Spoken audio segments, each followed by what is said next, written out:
नमस्कार साथियों, स्वागत है आप सबका एकलव्य पीसीएस में। मेरा नाम है निशीत मिश्रा और मैं आपका स्वागत करता हूं अपने चैनल पर आपदा प्रबंधन की क्लास में।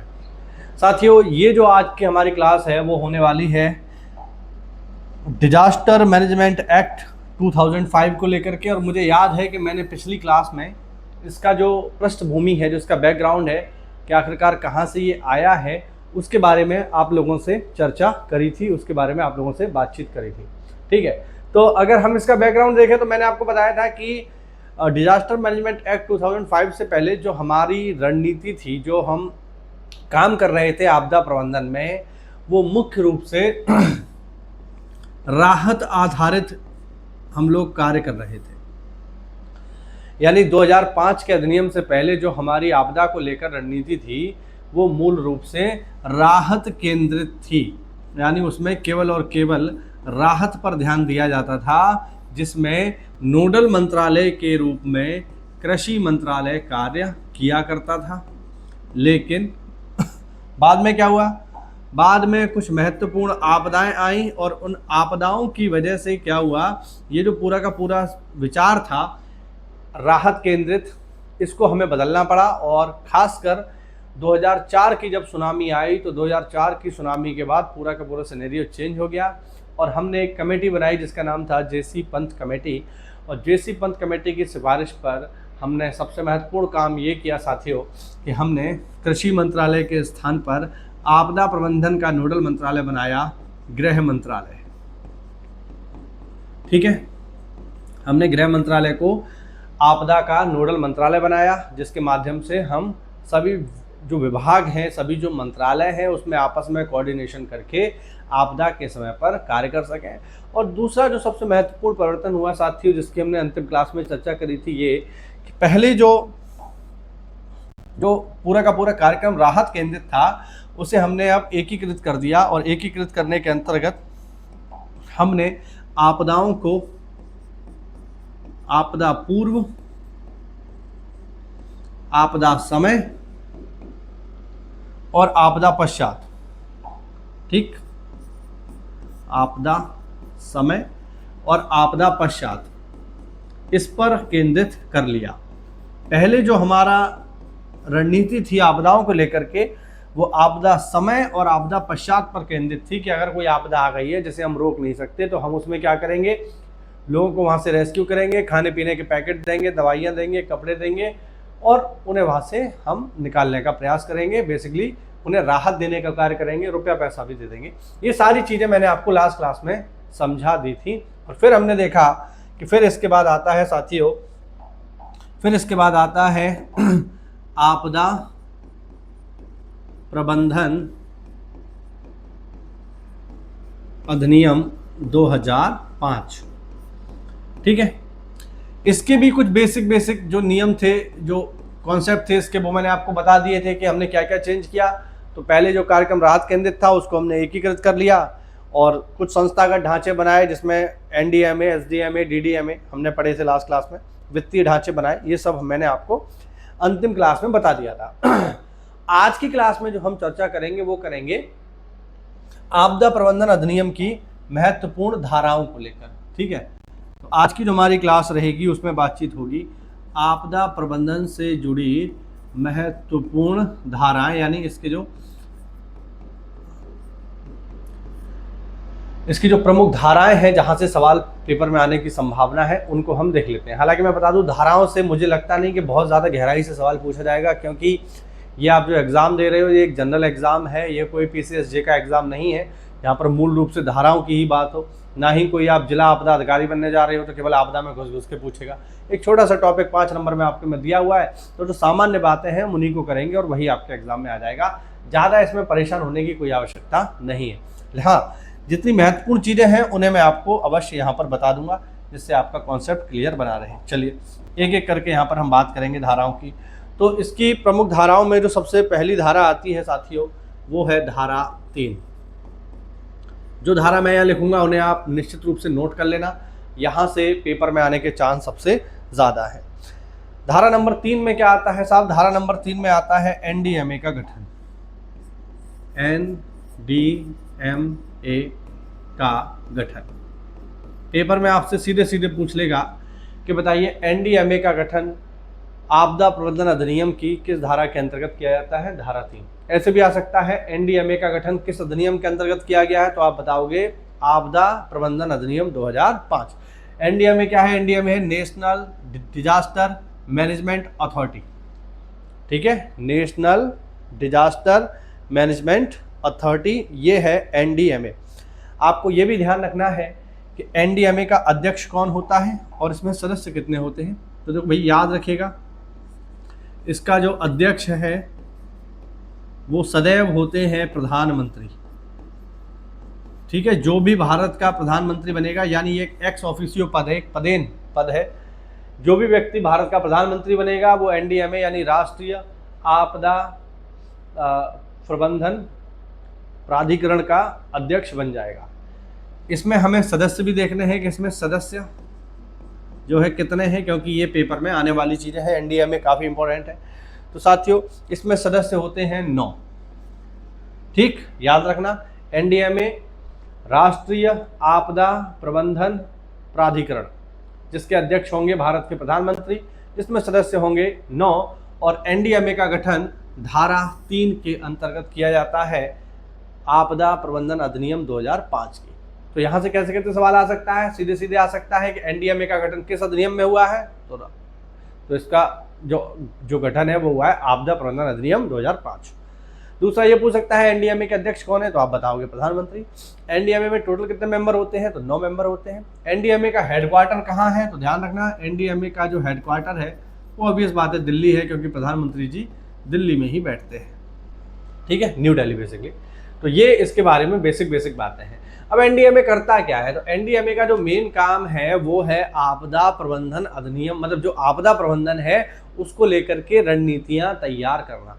अब देखो रणनीति स्वयं तो प्रधानमंत्री तैयार करेंगे नहीं, तो इसीलिए वो अपने मेंबर्स रखते हैं, सदस्य रखते हैं, जो आपदा प्रबंधन में जिनको नॉलेज है, जो आपदा प्रबंधन के बारे में जानकारी रखते हैं, जो इसके एक्सपर्ट है। तो ये लोग प्रधानमंत्री जी को सलाह देते हैं, उसके आधार पर जो है पॉलिसी बनती है और उन्हीं पॉलिसीज को आगे बढ़ा दिया जाता है। तो आपदा प्रबंधन को लेकर के रणनीति बनाने वाली जो सबसे सर्वोच्च संस्था है वो है NDMA, national disaster management authority, ठीक है, जिसका गठन होता है धारा 3 के अंतर्गत। आप लोग याद रखिएगा, यहाँ से पेपर में आने के चांस बहुत ज़्यादा हैं, ठीक है। इसके बाद आती है धारा 8, इसके बाद आ जाएगी साथियों धारा 8। सारी की सारी धाराएं आपको याद करने की आवश्यकता नहीं है, कुछ ही धाराएं ऐसी हैं जो आपको याद रखनी है। धारा नंबर 8 में क्या है साहब, तो आपदा प्रबंधन अधिनियम की धारा नंबर 8 में गठन किया जाता है एनईसी का, NEC national executive committee, national executive committee, Hindi में राष्ट्रीय कार्यकारी समिति। याद रखना पेपर में, चूंकि आप हिंदी माध्यम से ही हो, ज़्यादातर लोअर पीसेज जो दे रहे हैं हिंदी माध्यम वाले ही हैं, तो उसमें हिंदी में आएगा राष्ट्रीय कार्यकारी समिति। राष्ट्रीय कार्यकारी समिति का गठन डिजास्टर मैनेजमेंट एक्ट की किस धारा के अंतर्गत किया जाता है, धारा 8 के अंतर्गत किया जाता है। राष्ट्रीय कार्यकारी समिति की अगर हम बात करें तो इसके अध्यक्ष कौन होते हैं, ये भी आपसे पेपर में पूछा जा सकता है। तो याद रखना इसके जो अध्यक्ष होते हैं वो होते हैं हमारे गृह सचिव। इसके अध्यक्ष कौन होंगे, गृह सचिव, यानी जो गृह मंत्रालय के सचिव होंगे वो बनेंगे नेशनल एग्जीक्यूटिव कमेटी के अध्यक्ष, ठीक है, याद रखिएगा।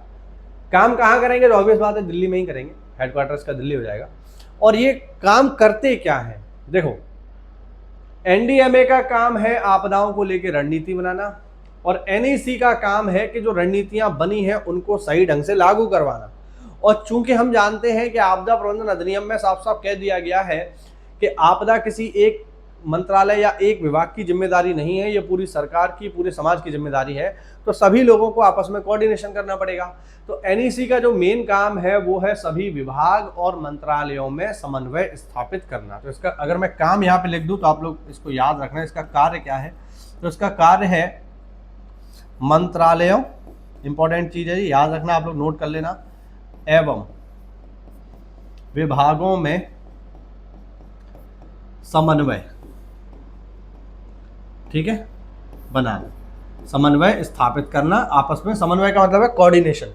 ठीक है, देखो मैं आपको बता दूं मंत्रालय और विभाग क्या होते हैं। देखो जितने भी भारत सरकार के जो भी विभाग होते हैं उन्हें कहा जाता है मंत्रालय, जैसे गृह मंत्रालय। और राज्यों के जो मंत्री होते हैं, उनके जो डिपार्टमेंट होते हैं, उन्हें हम कहते हैं विभाग। ठीक है, तो ये होती है मिनिस्ट्री, ये होते हैं डिपार्टमेंट। ये मंत्री लोग काम करते हैं राज्य में। राज्य में जो मंत्रियों के पास अधिकार क्षेत्र होता है वो विभाग के अंतर्गत आता है। केंद्र के जो मंत्री होते हैं वो मंत्रालयों के अधीन आते हैं। ठीक है, मतलब ये इनके काम करने की जगह है। ठीक है, ऐसे समझ लो। केंद्र के जो मंत्री होते हैं वो मंत्रालय में बैठते हैं, यानी मंत्रालय के हेड होते हैं। राज्यों के जो मंत्री होते हैं वो विभागों के हेड होते हैं। अब चूंकि किसी राज्य में ही आपदा आएगी तो हमें केंद्र और राज्य इन दोनों को मिलकर के काम करना पड़ेगा। वही काम करता है हमारा NEC, जिसका गठन किया जाता है आपदा प्रबंधन अधिनियम की धारा नंबर 8 के अंतर्गत। ठीक है, फिर आता है साथियों SDMA, धारा नंबर 14, काफी महत्वपूर्ण। आगे आएगा साथियों इसमें धारा 14। धारा नंबर 14 में क्या है? धारा नंबर 14 में साथियों गठन किया जाता है स्टेट डिजास्टर मैनेजमेंट अथॉरिटी का, SDMA। एक NDMA है, ये SDMA है। SDMA काम करता है कहाँ? राज्यों में काम करेगा, ऑब्वियस बात है। और SDMA राज्य स्तर की संस्था है जो राज्य स्तर पर कार्य करती है। तो इसके जो अध्यक्ष हैं वो भी हमारे लिए महत्वपूर्ण हैं। इसके जो अध्यक्ष होते हैं SDMA के, याद रखना, इसके अध्यक्ष होते हैं संबंधित राज्य के मुख्यमंत्री। जो भी संबंधित राज्य होगा उसके जो मुख्यमंत्री होंगे वो होंगे SDMA के अध्यक्ष। ठीक है, और इसमें सदस्य भी आपको पता होने चाहिए। इसमें सदस्य कितने होते हैं? तो इसमें साथियों सदस्य होते हैं 8। ठीक है, महत्वपूर्ण बात है, आपको याद रखना है। देखो यहाँ पे याद कर लेना कि SDMA में सदस्य हो रहे हैं 8 और NDMA में सदस्य हो रहे हैं 9। ठीक है, महत्वपूर्ण चीज है, इसको मिस मत करिएगा, पेपर में आ सकता है। काम क्या करेगा? तो जो काम NDMA नेशनल लेवल पे कर रहा है वही काम SDMA स्टेट लेवल पे करेगा। यानी स्टेट से संबंधित आपदाओं की जो पूरी की पूरी प्लानिंग है, जो रणनीति है, जो इंटीग्रेशन प्लान है, उसको बनाने का काम करेगा SDMA।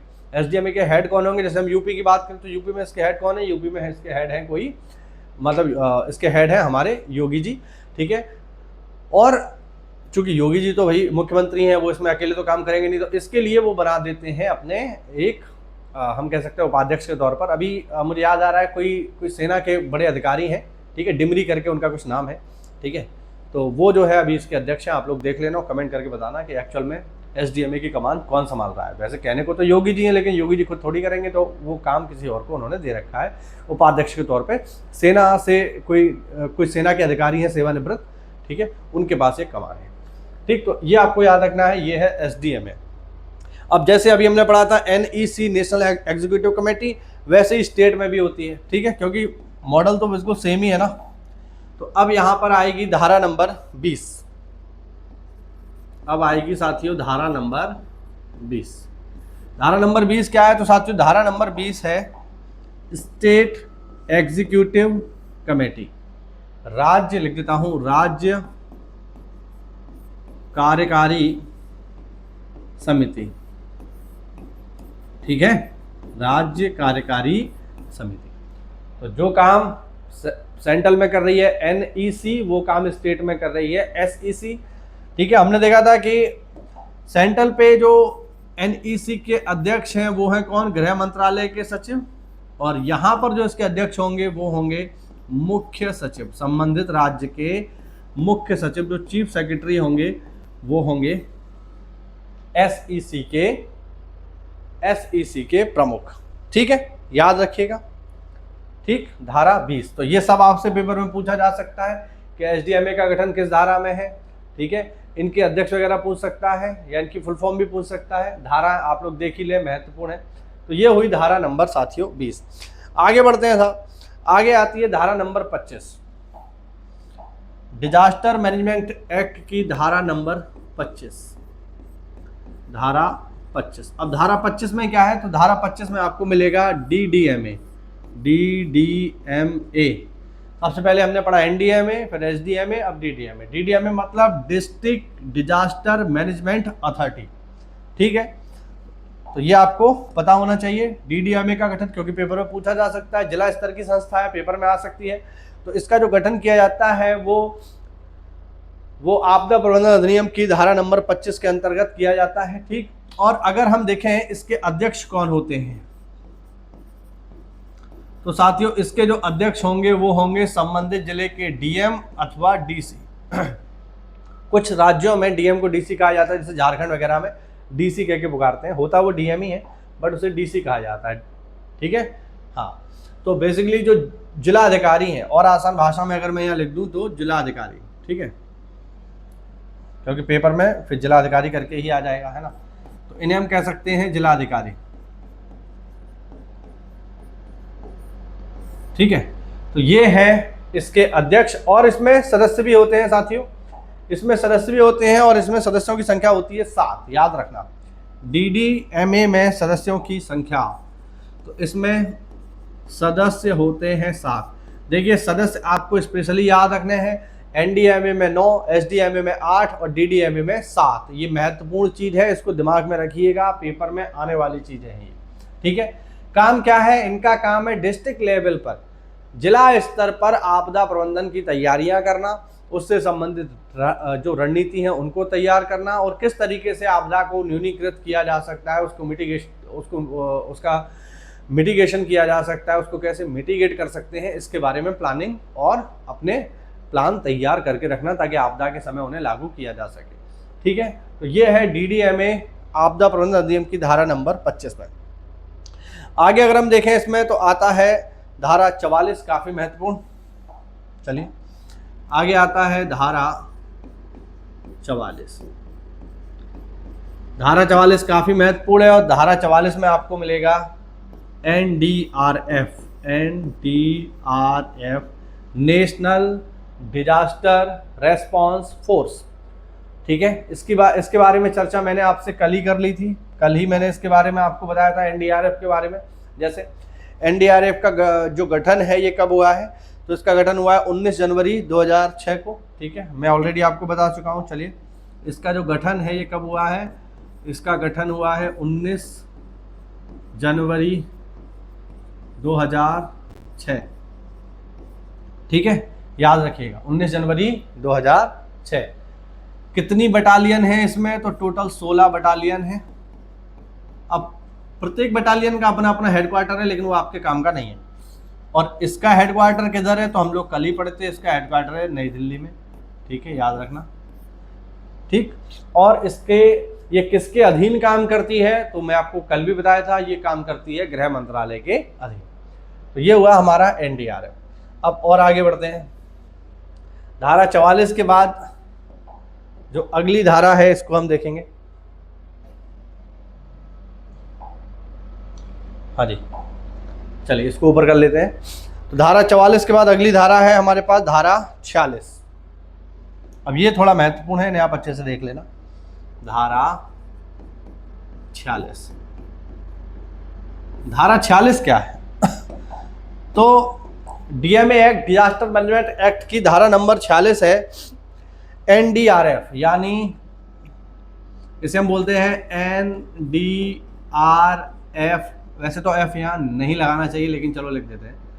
ये है NDRF fund, national disaster relief fund. ठीक है, इसको हम बोलते हैं राष्ट्रीय आपदा मोचन निधि। याद रखना, यहाँ पे लिख देता हूं राष्ट्रीय, इसे हिंदी में ही आप लोग याद रखना, राष्ट्रीय आपदा मोचन निधि। ठीक, तो राष्ट्रीय आपदा मोचन निधि का संबंध डीएमए एक्ट 2005 की धारा नंबर 46 से है। याद रखना, काफी महत्वपूर्ण है राष्ट्रीय आपदा मोचन निधि। ठीक है, इसके आगे बढ़ेंगे तो आ जाएगी धारा नंबर 47, ये भी महत्वपूर्ण है, धारा 47। ठीक, धारा नंबर 47। धारा नंबर 47 क्या है? धारा नंबर 47 है साथियों राष्ट्रीय आपदा शमन निधि। अब देखो कितने मिलते जुलते हैं, राष्ट्रीय आपदा शमन निधि। ठीक है, अब इन दोनों में देखिए अंतर क्या है। धारा नंबर 46 है राष्ट्रीय आपदा मोचन निधि। देखिए मोचन निधि और शमन निधि में थोड़ा सा अंतर है। मोचन निधि तब काम करती है जब कोई आपदा आ जाती है, जैसे मान लीजिए आपदा आ गई तो लोगों को वहां से निकालने में साथ ट्रक लगेंगे, हो सकता है हेलीकॉप्टर भी लगे, तो इनमें इनको सब भाई ये फ्री में थोड़ी चलेंगे, ट्रक हो गया, लोग हो गए, या हवाई जहाज वगैरह हम लगा रहे हैं, हेलीकॉप्टर लगा रहे हैं, तो इनमें पैसा खर्च होता है, या फिर हमने नाव की व्यवस्था करी है। तो आपदा के बाद लोगों को सहायता करने के लिए जो पैसा लगता है वो होता है मोचन निधि, और आपदा से पहले तैयारी में जो पैसा लगेगा उसे कहेंगे शमन निधि। शमन मतलब मिटिगेशन, न्यूनीकरण। तो आपदा को न्यूनीकरण करने में जो पैसा खर्च होगा वो होगा राष्ट्रीय आपदा शमन निधि के अंतर्गत, और आपदा के बाद राहत पहुंचाने के लिए जो पैसा खर्च होगा वो होगा राष्ट्रीय आपदा मोचन निधि के अंतर्गत। इनमें थोड़ा सा अंतर है, याद रखना। आपदा मोचन का मतलब क्या है, आपदा शमन का मतलब क्या है। शमन का मतलब है आपदा आने से पहले जो तैयारियां की जाती हैं। जैसे मान लीजिए अगर किसी क्षेत्र में बाढ़ की संभावना है तो हम क्या कर रहे हैं साहब, वहां पर हम सैंड बैग लगा रहे हैं, उसमें भी पैसा खर्च होगा। हम वहां से क्या कर रहे हैं, हम वहां पे कोई बांध बना रहे हैं, उसमें भी पैसा खर्च होगा। अस्थायी बांध की मैं बात कर रहा हूँ, ठीक है, टेम्परेरी तौर पे। तो ये सब शमन के अंतर्गत आ गया। और अब बाढ़ आ गई तो उसके बाद वहां से निकालने में, उनको दवाइयाँ और खाना, कपड़े, ये सब देने में फिर मोचन निधि का इस्तेमाल होगा। आपदा आने से पहले, आपदा आने के बाद, ठीक है। इसी तरीके से अगर आप देखोगे तो स्टेट में भी आ जाएगा, ठीक है। स्टेट में आ जाएगा आपका स्टेट में आ जाएगा राज्य आपदा मोचन निधि। लिख देता हूं यहां पे, चलिए ये आ जाएगा राज्य आपदा मोचन निधि, क्योंकि जैसे केंद्र में है वैसे ही राज्य में है। फिर राज्य आपदा शमन निधि, ठीक। और ऐसे ही सेम आ जाएगा डिस्ट्रिक्ट पे, जिला आपदा मोचन निधि, और सेम जिला आपदा शमन निधि। और ये चारों के चारों एक ही अधिनियम की धारा के अंतर्गत सम्मिलित होते हैं, चारों के चारों, और वो है धारा नंबर 48। याद रखना, ये चारों के चारों शामिल होते हैं धारा 48 के अंतर्गत, 48, ठीक है। तो चाहे तो पूछे राज्य आपदा मोचन निधि धारा 48 या जिला आपदा मोचन निधि 48। राज्य, जिला आपदा मोचन और शमन निधि जो है ये सारे के सारे धारा 48 के अंतर्गत सम्मिलित होते हैं। इनको आप लोग याद रखिएगा, ठीक है। तो ये तो कुछ बेसिक बातें हुई। अब कुछ और बातें कर लेते हैं इसके बारे में। जैसे मान लीजिए, अब बहुत बार क्या होता है कि जब भी कोई आपदा आती है, ठीक है, लिख देता हूं यहां पे धारा 51। बहुत बार क्या होता है कि जब भी कोई आपदा आती है, चूंकि इस समय सोशल मीडिया का दौर है, तो लोग अफवाहें ज्यादा फैला देते हैं। और बहुत बार अब तो जैसे एआई का जमाना है, तो लोग फर्जी एआई वीडियो बना देते हैं। कहीं मान लीजिए आंधी आई तो आंधी में आदमी उड़ता हुआ दिखा दिया, घर के घर उड़ते हुए दिखा दिए। अब एक सामान्य व्यक्ति जो अभी टेक्नोलॉजी को लेकर के इतना उसके अंदर समझ नहीं है, तो वो कंफ्यूज हो सकता है, उसे ये लग सकता है कि वाकई में ये आदमी उड़ रहा है, ये घर उड़ गया है ना। तो इसमें अफवाह भी लोग फैला सकते हैं और अफवाह फैलाते हैं। एआई के समय में दुनिया भर की अफवाहें फैलाई जाती हैं एआई के माध्यम से, फोटो बनाकर, वीडियो बना करके, और उनकी क्वालिटी अब इतनी बढ़िया हो चुकी है एआई की कि एक बार में देख करके फ़र्क करना मुश्किल हो जाता है, ठीक है। तो ऐसी स्थिति में जब 2005 में ये अधिनियम बनाया गया तो इस सोच के साथ उन्होंने पहले ही सोच लिया था कि लोग कुछ ऐसा कर सकते हैं, अफवाह या इस प्रकार की झूठी चेतावनी लोगों को दे सकते हैं कि आपदा आ रही है, इतने लोग जो है लापता हो गए, इतने लोग मर गए, लोग बना देते हैं झूठी बातें। तो उसको लेकर के ये है धारा नंबर 51। धारा नंबर 51 क्या है? धारा नंबर 51 में सीधा लिखा हुआ है कि झूठी, सॉरी, हाँ एक सेकंड रुकेंगे, हाँ जी, इसको आप कर लो धारा नंबर 54। हाँ, तो अगर आपने झूठी चेतावनी दी लोगों को, या फिर अफवाह फैलाई, अफवाह, ठीक है, तो फिर आपको दंड दिया जाएगा, दंड का प्रावधान। अगर आपने आपदा को लेकर के कोई भी झूठ फैलाया या अफवाह फैलाई तो दंड का प्रावधान है। दंड क्या है? दंड है इसमें अधिकतम 1 साल तक, जुर्माना, 1 साल कैद, या फिर दोनों भी हो सकते हैं, ठीक है, याद रखना। ठीक, ये है धारा नंबर 54। आगे आती है धारा नंबर 51, जो मैं अभी ऊपर लिखा था, धारा 51। धारा 51 क्या है? धारा 51 है कि आपदा के समय अगर आपने सरकारी कार्य में बाधा डाली, यानी आपदा चल रही है और आप उसमें बाधा उत्पन्न कर रहे हो, जैसे कुछ लोग होते हैं नेता टाइप। अभी आप लोगों का शायद इतना पाला नहीं पड़ा होगा, जब आप सरकारी नौकरी में आ जाओगे ना तब आपको पता चलेगा कि हर दूसरा तीसरा आदमी नेता है, यूपी में तो खासकर, ठीक है। तो मैं भी जब नौकरी पे होता हूँ, आज तो क्या संडे है ना, तो नौकरी पे जब आप होते हैं तो आपको बहुत सारे नेतागिरी करने वाले लोग मिलते हैं। कुछ सही में नेता होते हैं, सुलझे हुए इंसान होते हैं, कुछ फर्जी के नेता होते हैं। फर्जी के नेता मतलब कि आता जाता कुछ नहीं है, लेकिन अपना भौकाल जो है मचा रहे हैं, अर्जी फर्जी काम करवाने के लिए आप पर दबाव डालेंगे। तो इस तरीके से भी बहुत बार होता है, आप कोई सही काम करने जाओगे तो आपको रोकने का प्रयास करेंगे, ऐसा होता है। तो इसी वजह से यहाँ पर भी एक नियम बनाया गया है कि अगर राष्ट्रीय आपदा के समय, राज्य आपदा के समय या कोई आपदा चल रही है, उसमें सरकारी कार्य में अगर आप बाधा डाल रहे हो, उसको रोकने का प्रयास कर रहे हो, आप एक व्यक्ति हो सकते हो, समूह हो सकते हो, एनजीओ हो सकते हो, लोगों का झुंड हो सकते हो, तो ऐसी स्थिति में आप पर कार्रवाई की जाएगी, ठीक है। तो इसे हम यहाँ लिखेंगे आपदा के समय सरकारी कार्य में बाधा डालने पर, यानी कोई सरकारी राहत कार्य चल रहा है, आप उसे रोक रहे हो, दंड का प्रावधान है।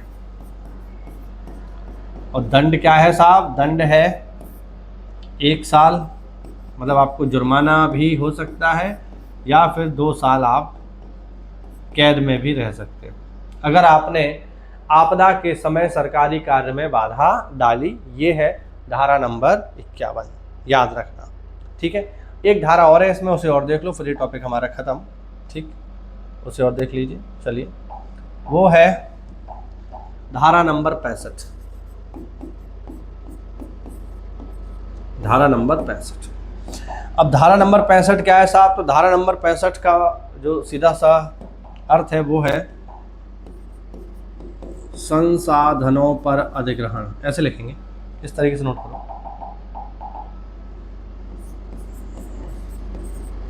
आपदा के समय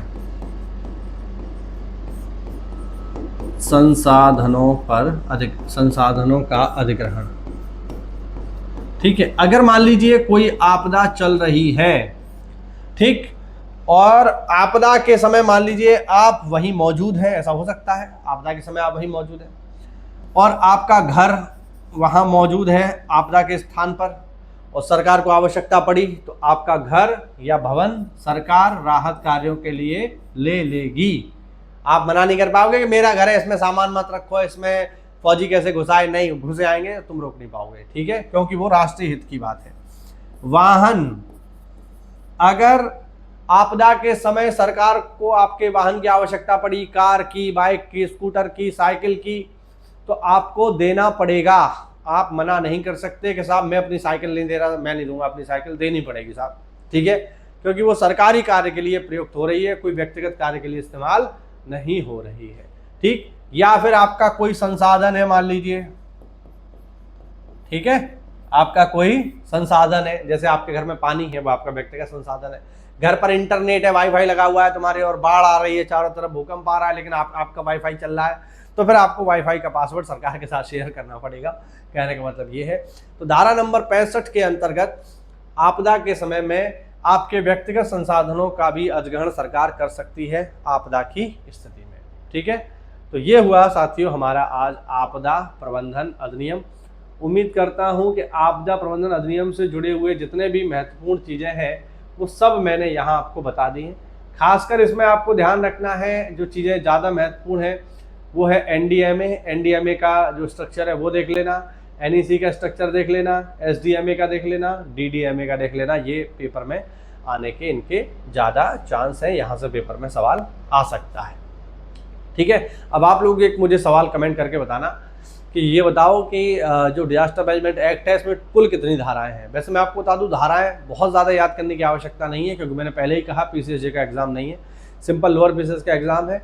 नॉर्मल जो बहुत ही इंपॉर्टेंट धाराएं हैं वो सब मैंने यहाँ बता रखी हैं, इनसे बाहर मुझे लगता नहीं जाएगा। ठीक है, तो आप लोग मुझे कमेंट करके वैसे इतना बता देना कि डिजास्टर मैनेजमेंट एक्ट में कुल कितनी धाराएं हैं। ठीक है, मुझसे जुड़ने के लिए मेरा टेलीग्राम चैनल ज्वाइन कर लो। कोई सवाल हो, कुछ भी पूछना हो तो उसके माध्यम से आप मुझसे डायरेक्टली पूछ सकते हो।